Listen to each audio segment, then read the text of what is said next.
Adto mi sa dakong bato nga makita ninyo ang among anhaan karon. Nag-CR sila diha sa akin. Sa Rizal Shrine ni sulod, no? So, nindot siya, no?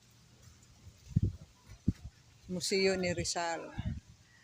Sketch niya, no? Public toilet, kapitan.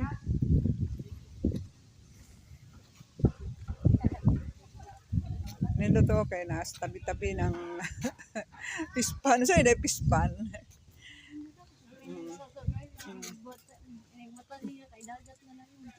Nasa gitawag og kuan bato ng may retiro.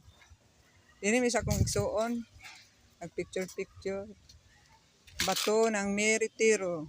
Dito sinimulan isulat ni Rizal ang pinakamahaba niyang tula sa dapitan, ang may retiro, na tungkol sa kanyang karanasan bilang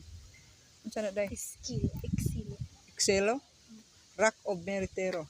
It was here that Rizal began to write his longest poem in Dapitan, Meritero, which describes his experience as an exile. Sa kami ha. Sige day, picture ta kay kaning lugar daghang souvenir si Rizal diri. Nindot gid ha day.